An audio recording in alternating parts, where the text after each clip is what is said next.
Hey everybody, welcome back to Inside the Force. Dave Cottingham here with Hannah Burr. Good evening, Hannah. Good evening. How are you? I actually just noticed, do you normally wear glasses in this? Yeah. You usually do wear glasses, yeah. So, I was like, wait, we're both wearing glasses right now because anyway. No, I used to wear contacts and then I ran out and then I just never got new ones. So you've been wearing glasses for a while now? For a while. Every now and again I'll wear contacts. When I first started working at Wrigley, I did not wear glasses. I wore contacts. Yes. Yeah. But then I ran out and then I just never had time to go get new ones. Yeah. So I was like, okay, whatever. Well, I had one that instead, because I came home late, and one's been bothering me all day because what happens is sometimes mine gets rips on them. Yep. Mm-hmm. Mm-hmm. So I popped it out. I didn't want to pop a fresh one in, for a couple hours. So I just put my glasses on. So anyway. Yeah, they get rips. Have you ever had one that is stuck in the side of your eye? Yeah, and then you don't know it until it's too late.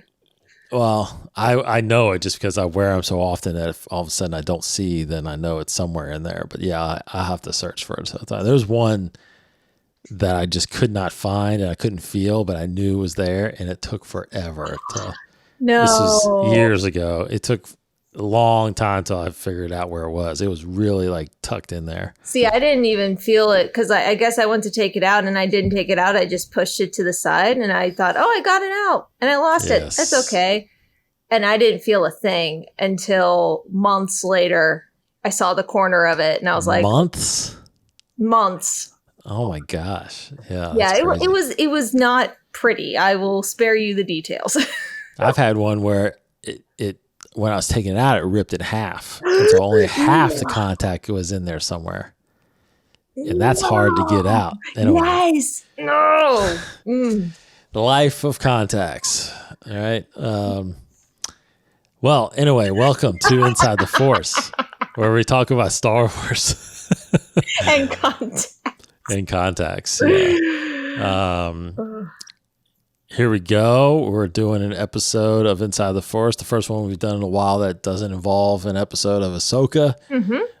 But we will talk a little bit about the live action shows as we finish up that, and a couple news stories. But of course, first off, thanks to our patrons as always. They're there supporting us on there. If you want to go check us out on patreon.com/InsideTheForce, check out our tiers there.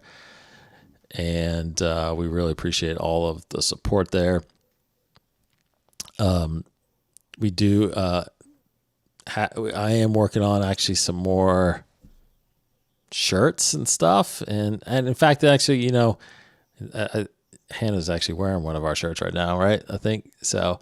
Yeah. So I do want to get more stuff up there, but then I'm actually thinking about changing vendors, but yeah, the back. There you go. Yeah.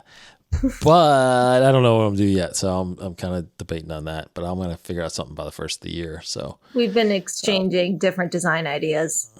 That's right. Yes, I got some good ones, and you got some good ones. So we're gonna. But I just don't. I'm not sure I like their thing. So anyway, more to come there. Working on stuff like that. Let's get into some news real quick. StarWars.com has been known to do this the last few series. Before, you could watch an episode, and then that Monday, I feel like that after the weekend, after they feel like people have watched it, they've put out an episode guide. Mm-hmm. Well, they stopped doing that for some reason after, I want to say it was after the second season of Mandalorian, mainly because I feel like maybe they think it's possible spoilers. So they've been holding back these episode guides actually until the end of the season now. So now you can go on StarWars.com, go to Ahsoka, and you can actually see all episode guides for all 8 episodes. And the only thing I'll really point out that has been a question mark, obviously, at least for me, I think some people just assumed it was. But episode 5, it is confirmed that was the world between worlds that Ahsoka and Anakin were at. But is it like the physical world between worlds, or is it like in Ahsoka's mind? No, it has. If you go to the databank now and under World Between Worlds, there's a picture of her and Anakin, from the far shot. What? And it says appearances: Star Wars Rebels, Ahsoka. So this is the World Between Worlds. So there's, as you can imagine, I feel like there is, how do you say it, unrestricted rules to this place. And we by far don't know the scope of the ability of what this place means and how it operates and things like that. That's all I'm chalking it up right now, because I think it's something that can just keep expanding. Now, hopefully it doesn't get too ridiculous, but as of right now, basically the description for the World Between Worlds on here is strictly what happened in Rebels. It says behind the ancient paintings of the Mortis gods on the Lothal Jedi Temple is a world between worlds, a collection of pathways and doors between space and time. Uncovered by the Empire, the Emperor sought entrance, as access would grant him unimaginable power. But the Padawan Ezra Bridger found the way to unlocking the World Between Worlds first, and would ultimately thwart Palpatine's plans. Now, that's all it says. It doesn't say anything beyond what happens in Ahsoka. It just lists Ahsoka as an appearance.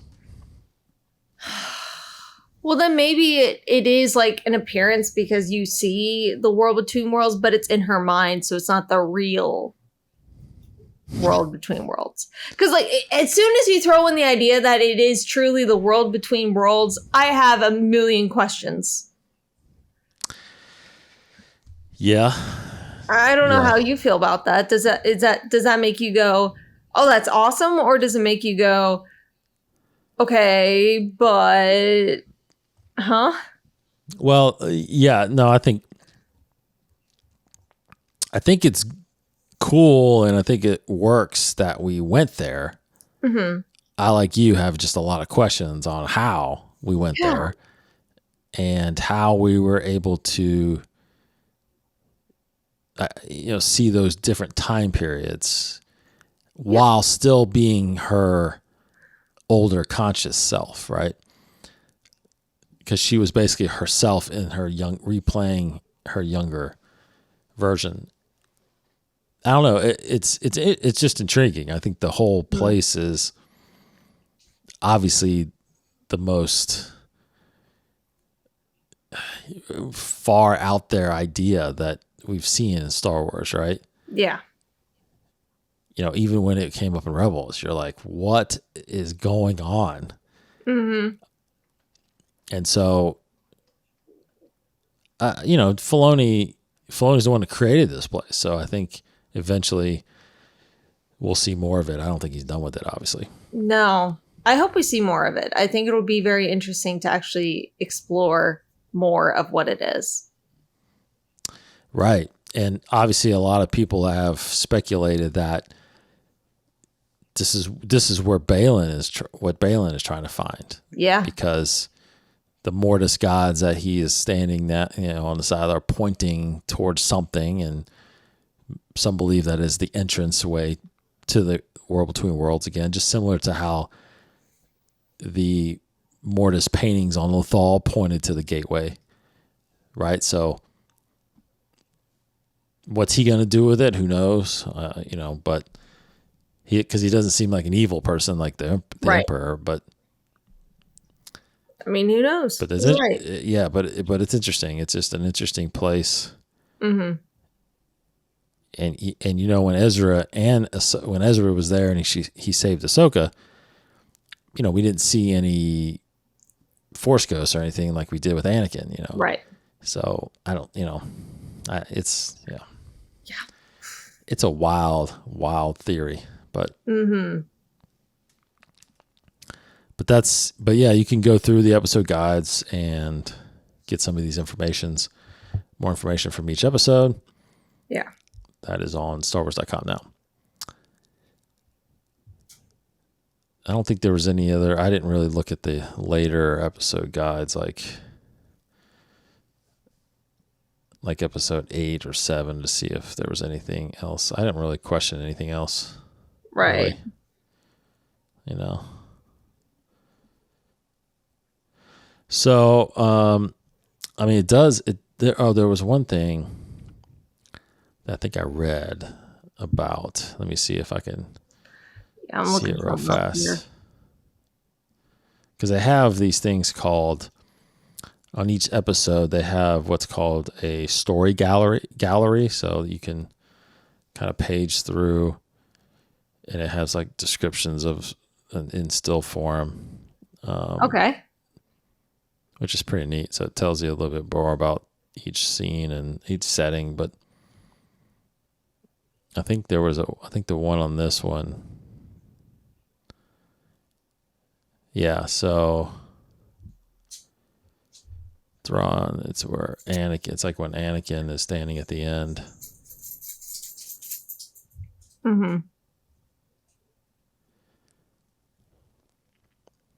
Oh yeah, it just said Thrawn arrives at Dathomir with his mysterious cargo. Shin regroups with the bandits. Balin reaches a mountain peak carved with the images of 3 ancient figures pointing to a shimmering light in the horizon. Back with the tribe, Sabine joins Ahsoka in a quiet moment. Ezra is where he needs to be, Ahsoka says, and so are we. It's time to move on. As they turn back to the camp, Anakin Skywalker watches in the distance. So Okay.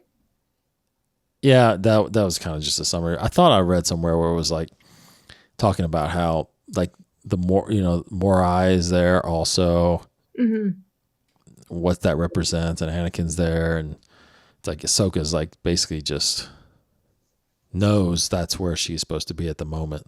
Right. Okay. But obviously, why? Yeah, I don't know. Who knows? Okay, publishing panel at New York Comic Con. Yeah. Just happened as well. Of course, no announcements or anything like that beyond that. We still haven't gotten anything on when our next Disney Plus series is coming or anything about the new movies, but publishing panel, we still got some comics and books coming. So one of the big announcements was there is the 25th anniversary of the Phantom Menace is next year. Okay. So yeah, I know, right? So in celebration of that, Star Wars is coming out. Marvel is putting out a comic, Star Wars Mace Windu. Ooh. Is it old Mace, like meaning Padawan Mace, or is it? I think it looks like he's a little younger. Okay. But it might be right around the Phantom Menace. Oh. And actually, this series is written by Mark Bernardin, who. Oh. Yeah. Who could be. That could be something we talk about later. Yeah. Yeah. So anyway, I just realized that written by Mark Bernardin. Okay. That's awesome. And then we have Ethan Sachs, who has been the writer on the Bounty Hunter series, which is coming to an end, but he will then move to a new miniseries, Star Wars Jango Fett. Jango So he'll be writing. Okay. Yeah. So we got a couple of prequel era series characters that are getting their own series. And then you probably get into this one, Thrawn Alliances, the comic adaptation of the novel. What? Is coming out. They did the first book, and so that's amazing. they're doing the second one, Throne Alliances. Yeah, it's pretty good. Star Wars, the Dark Horse series has been doing a series called Hyperspace Stories, just little individual stories. Mm-hmm. They're coming out with one of Qui-Gon and one of Obi-Wan. And then, of course, Phase 3 of Star Wars The High Republic has just kicked, or is about to kick off. And that series, they previewed some of those coming, issues number 3 and 4. Okay. They're coming later. And then the lightsaber collection of the High Republic is coming out. It's basically a book that just has all the lightsabers in it. Okay. It's pretty neat because I have the lightsaber collection of just the normal Star Wars universe. And then a couple other like small books and here and there, mostly the young adult versions of things. Like there's a book called Star Wars Dad Jokes. No. Yeah. Like, what type of car does a Jedi drive? I don't know.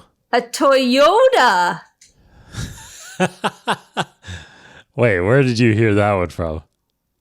Game Grumps did a whole bit where it was that's Yoda, pretty good. That's pretty Yoda good. delivering all these funny jokes. That's pretty good. Funny joke. So this is, I'm actually looking forward to that one. I might get that one. Oh no. Star Wars Dad Jokes. All right. Anyway, lots of books and stuff coming off early next year. So you can go to StarWars.com, read all about that panel and what was talked about. They had a big panel of authors there. Of course, Charles Soule and John Jackson Miller, Greg Pak, E.K. Johnston, Mark Guggenheim. They were all there. Great. Alyssa Wong. So anyway, lots of good ones there coming. All right, that's pretty much the news, and that's all that's happening. Again, not really sure. Fortunately, the actor strike is still going on, so productions have not began again. Mm-hmm. So we'll see where that goes.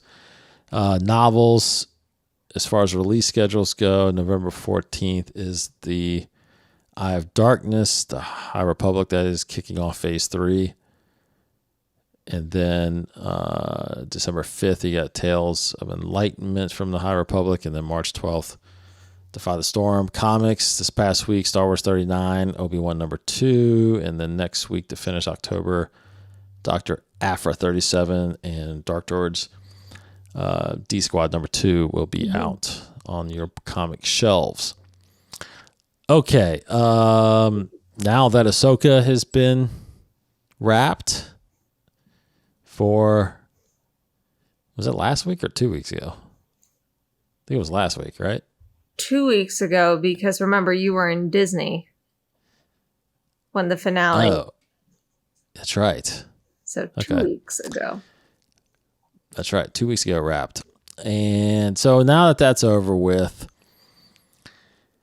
we've gotten 5 live action Star Wars series, which, I mean, if you had told me 10 years ago we were going to get that, I would have never believed you probably.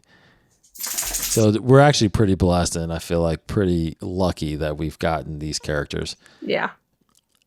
In live action. And speaking of, so the live action shows, The Mandalorian, of course, Book of Boba Fett, Obi-Wan Kenobi, Andor, and Ahsoka. You know, what's crazy is that of those 5 series, only one of them is technically about a new character.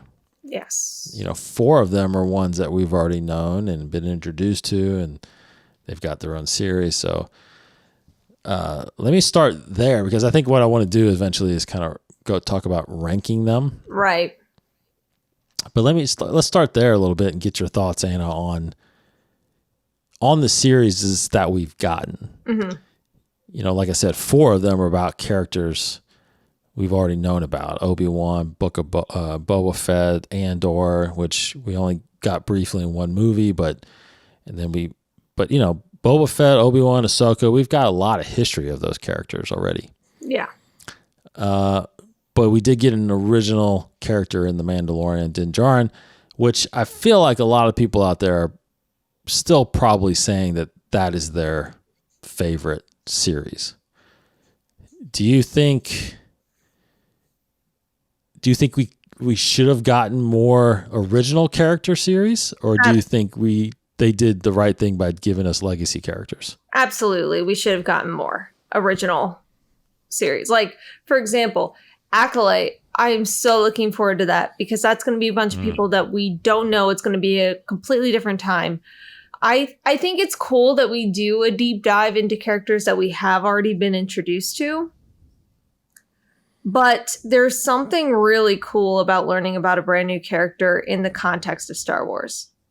There's just something special about it. And I feel like sometimes if you're so married to a character that you try to like really dive deep into everything they do, it takes away the mystery of the character. It takes away who that character is almost, because now you're really deep diving and you're really defining X, Y, and Z of that character, which, you know, in other series or other circumstances, people can kind of create their own backstory for them to make them more relatable.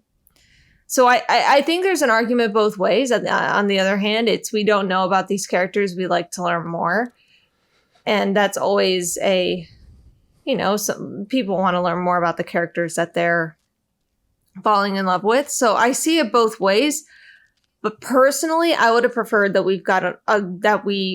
I would have preferred that we got more original characters versus people we've already have seen in action, especially for a while. What do you think? Yeah, I think the main problem with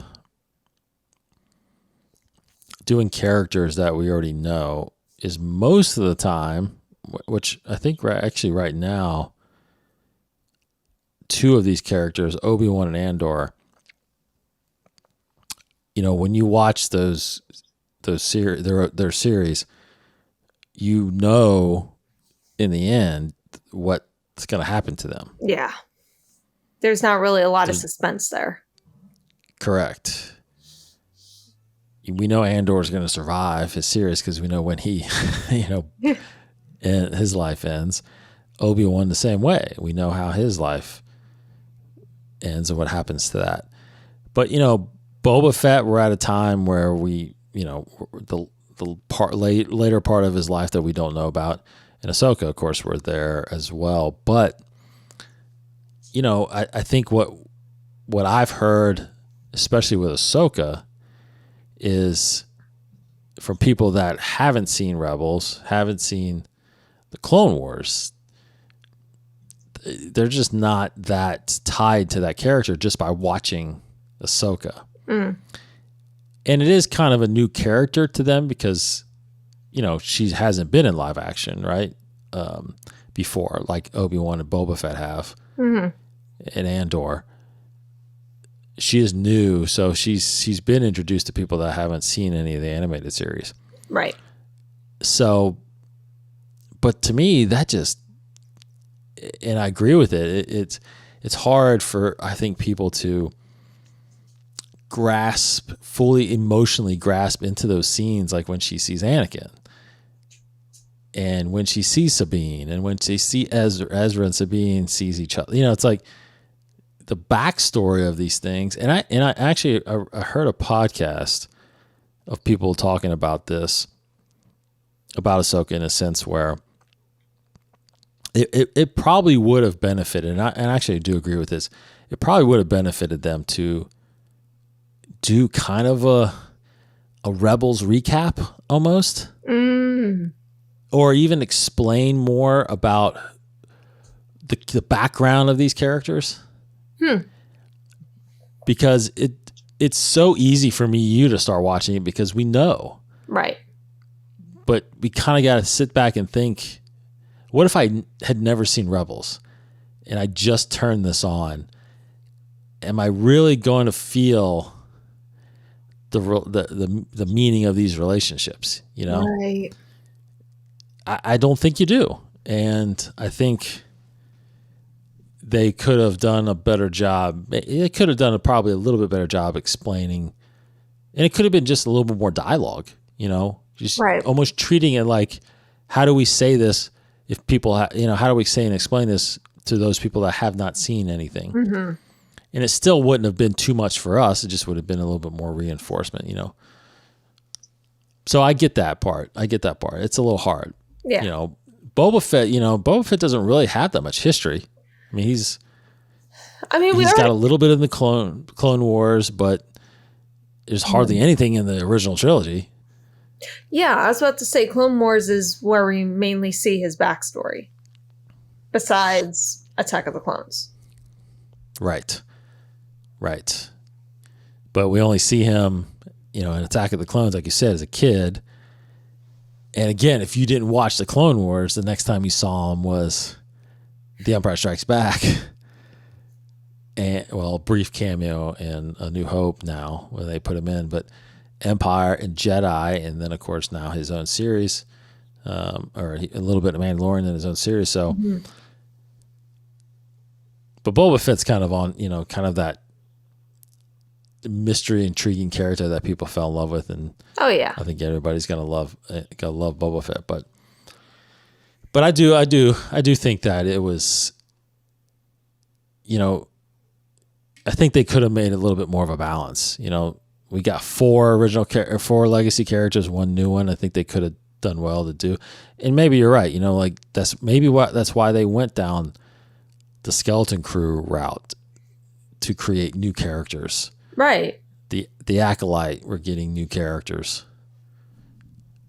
So that'll make it 3, so then you're starting to balance it out a little bit.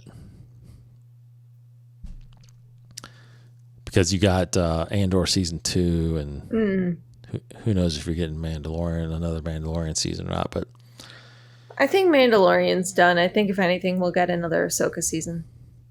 yeah, I think that too. Or unless we get an Anakin Ahsoka series, right? I doubt it. But hey, I've been wrong before. So let's start thinking about this. We've got these 5 series. I guess let's rank these a little bit. Okay. Now let's rank them. Rank them on your feelings, your favorites. You know, not necessarily. Because I think we're both in agreement that probably Andor is probably the best series. Yes. Yeah, I think out of the 5, it's the best one I think Disney Plus has put out. Totally agree. People out there could make a really good argument for The Mandalorian. I get it. Plus, you got 3 seasons of Mandalorian, so it's a bigger pool of story to pull from. But from top to bottom, I think Andor has been the best, hands down. But I don't know if it's my favorite. So, okay. What would be your bottom? Let's go number 5. Bottom? What would be your bottom? I kind of have to put Book of Boba Fett down there because I still haven't finished it. Oh, I still haven't finished. Like I know what happens. Yeah, but you know how. Yeah, you know what happens though. So I have to, solely because I have not finished it. I think I've only watched the first 2 episodes. Solely because of that, it has to be my last. Because I don't have an opinion on it, because I haven't formed an opinion on it, because I haven't finished it. So I actually would be interested to know how if that would change, just because I think it might. I'm curious about the last episode. I'm actually curious how you feel about the last episode on that. All right. So what's your bottom? I mean, out of the 4, unfortunately, it is Book of Boba Fett. Okay. You know, it makes a little bit of a case because 3 episodes of there is basically Ahsoka, Mandalorian, and Luke. And so it's like some really good parts in there, but it has nothing to do with Boba Fett. Right. So overall, the Book of Boba Fett story was good. It just probably wasn't that great. So I put that at the bottom. This is where it's going to start getting tricky. So number 4, I mean, it's weird, but number 4 for me is, again, this is favorite. This is like if I sat down. This is going to be interesting. And watched them in a row. Like, what's the first one I would put in? What's the second one I would put on? 4 would be The Mandalorian for me. Really? Yes. Huh. Yes, because you know me, I'm more pulled by the Jedi stuff, and yeah, Mandalorian. Even though Mandalorian again it brings in a lot of. And you've got a bigger pool, like I said. But we just talked about it with the Mandalorian. Even though he's original, I mean, he brought in a lot of legacy characters: Bo-Katan, Ahsoka, Boba Fett. I mean, he brought in other characters to help support him. But for me, it's right now. That's 4. Okay, interesting. For me, I'm going to partially agree with you. Partially, okay. I would say it's Mandalorian seasons 2 and 3. Oh, so okay, so you're separating. I'm separating season 1 of Mandalorian because I think that deserves its own tier. So I partially agree with you. Okay. But in order to make sure we still have 5, I'm going to say. Well, I was just thinking if I would. Yeah, would you separate the first season of Mandalorian? Would I separate this? Because I don't even think the first season is my favorite. Okay. I think second season is my favorite. I could see that. So yeah, I would actually. All right. Will you separate season 2 out? Would I put that above? You know what? I probably would. So are we going to do 6 placements now? So well, we would actually have 7, right? If we did all 3 seasons. Oh, are we going to do all 3 seasons? So I will put. I gotta try to remember season 3 was all mainly about Mandalore. Yeah. So if we're going to do it then for me, season 3 would be number 6. 7 would be Book of Boba Fett. Number 6 would be okay. Season 3 of Mandalorian. I'd actually go. See, I think I like season 3 better than season 1. So I probably put season 1. Really? Yes. Because season 1 was good, but there was a lot of build up, a lot of build up to. Okay. So, because it wasn't, yeah. Okay. I liked a lot of stuff happening in season 2, and a lot of the Mandalorian stuff. So I'm going to go season 1 of Mandalorian there. Okay. Okay. So 5. Now we're in 5, right? Yes. What are you going to say? I'm going to say season 3 of Mandalorian. I'm going to say 2 of Mandalorian. Okay. Yeah. I gotta kind of write this down so I lose track here. So Book of Boba Fett was mine number 7. It's both of our sevens. And then season 1, and then you got Mandalorian season 2. And then you got Mandalorian season 3. Okay. So I'm doing season 3 is number 6, right? No. No, season 1 is number 6. 6 is season 3 for me. I have it written down on my end. 6 is season 3 for you. Yeah. Which me, it was season 1. Then my 5 is season 3. Yes. What's your 5? Season 2. Season 2. Okay. So now 4. What's your 4 then? Because you got Obi-Wan, Andor, Ahsoka, and then you've got season 1 left. Yeah. Okay. So what's my number 4? Yeah. So my number 4 and number 3 will go back and forth just depending on the mood that I'm in. Okay. I'm going to throw that out What there. mood are you in right now? Now I'm going to say 4 is Ahsoka. Okay. For the mood that I'm currently in, number 4 is Ahsoka. What about you?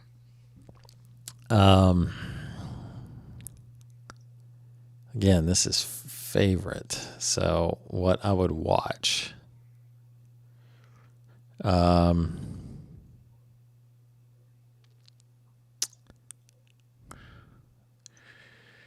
Wow. I can't believe this is actually a lot harder than I thought.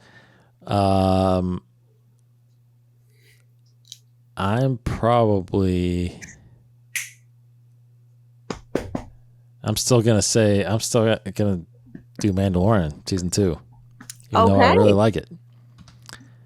But yeah.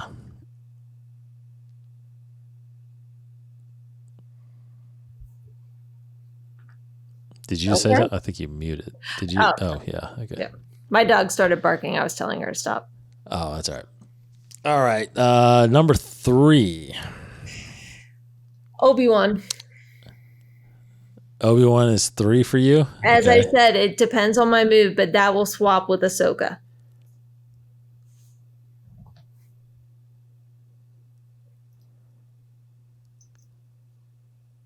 I'm actually going to go Ahsoka.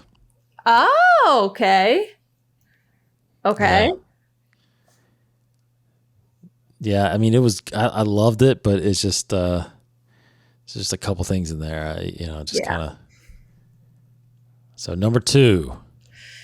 Number 2 in this moment is 2 and 1 will switch based off of the mood I'm in.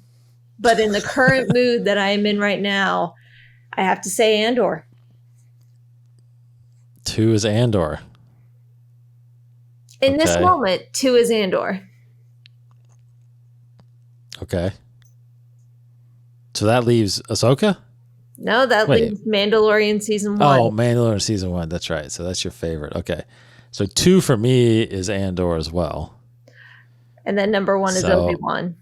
Obi-Wan is number 1 for me. I knew you were going to say that. Really? Yes. I thought you would think I would say Ahsoka. No. For you, Obi-Wan. Your daughter would say Ahsoka, but for you, it would be Obi-Wan. Yeah, that just hit me in a certain way, man. Seeing Ewan McGregor and the Leia thing was completely unexpected. It absolutely was. And she was fantastic. She was. Like, don't get me wrong. I think the acting was great. There was a lot of nostalgia there for me, but nostalgia isn't something that necessarily makes me think it's my favorite. Like, for example, my favorite live action out of the Disney classics is Cinderella.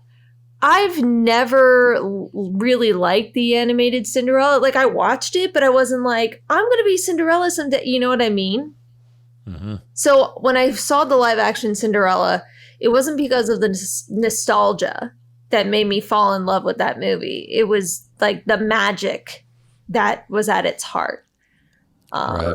So that's why, for me, nostalgia doesn't necessarily influence a favorite or not, if that makes sense. But I agree with you. The nostalgia there was great. And I'm so, so happy that people who originally were hating on Hayden Christensen for his performance, are embracing him again. I'm so glad about that.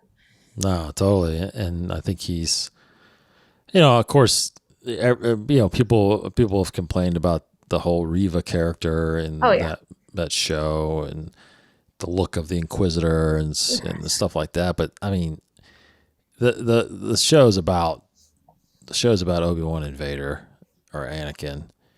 Yeah. And of course, having Leia in there is just was incredible. I think, and then, I don't feel like that. I don't feel like that show really had too many bad moments. I think it had a lot of good moments. So, yeah. Right now, like if I'm sitting there and I'm thinking this weekend I'm gonna pop one in and watch it, it would be Obi-Wan.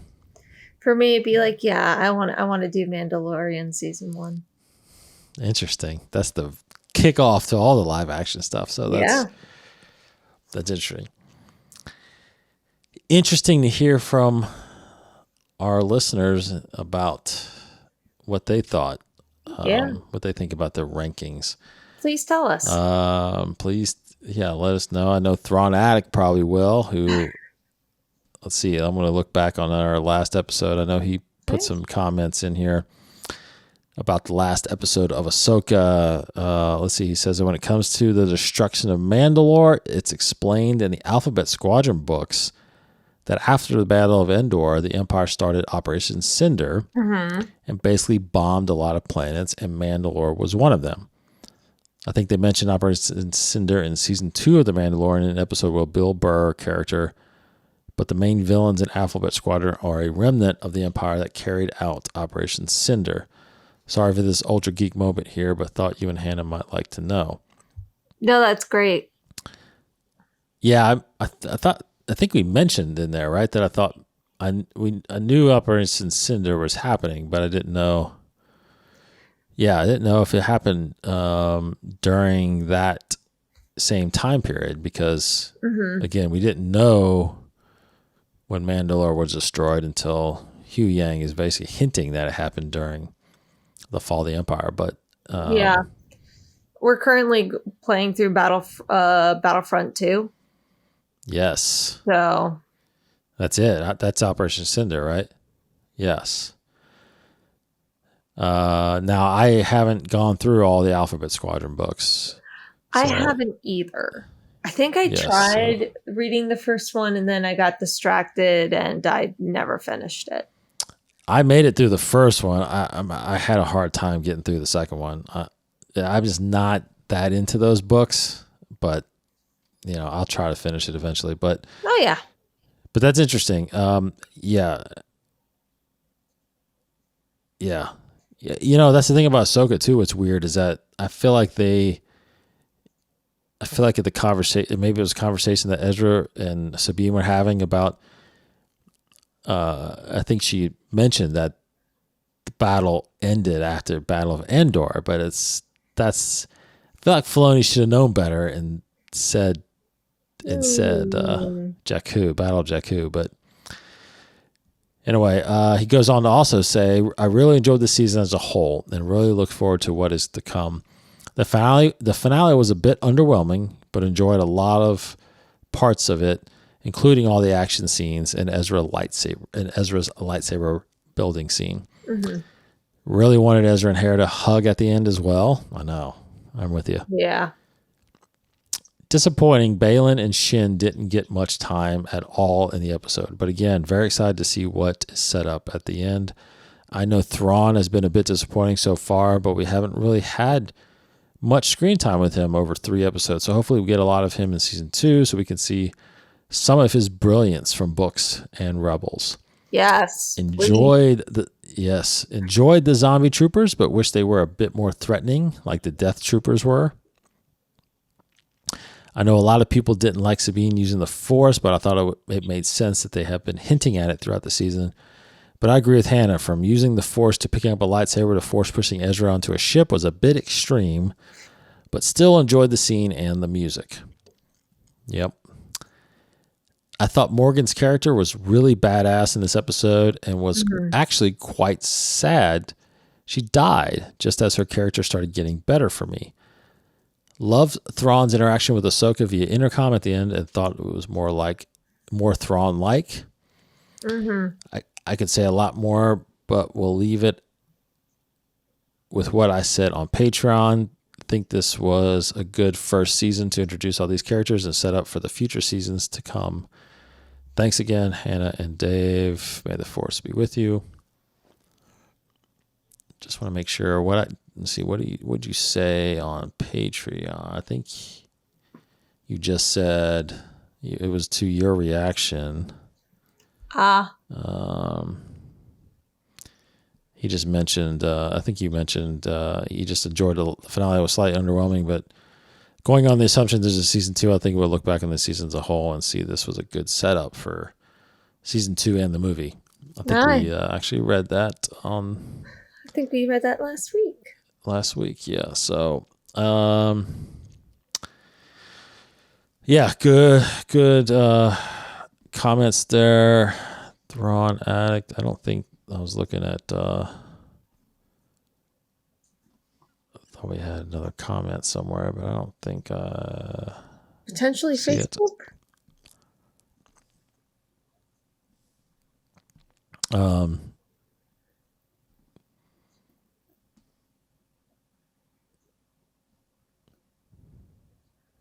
Oh, yeah. Let's see. Well, Mark Davis on Facebook just said 100% agree with Hannah. Andor and first season of Mandalorian have been the best TV series so far. Mm-hmm. Yeah. And then Froda, our guy from Froda, who sends in a lot of feedback on The Mandalore. He mentioned on our Facebook group, just wanted to say that he's finished Bloodline by Claudia Gray. Wow, that was a masterpiece. Recommended reading. Absolutely. 1,000,000% agree. Yes. So good. It is very good. No, absolutely. People need to read that book, especially now that all this other material's out. Yes. All right, everybody. That is it. Hannah, anything else? I don't think so.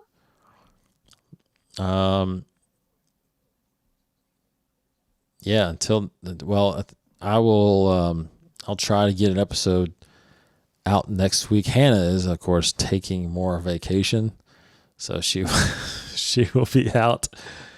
Yes. And I think I'm going to be out, but I'll be back before the weekend, and I'll try to get a show out. Might have to get Martin or Corey to jump on here with me. That'll be great. But we'll see you in 2 weeks, Hannah. Have a good time off. Thank you. See you all in 2 weeks.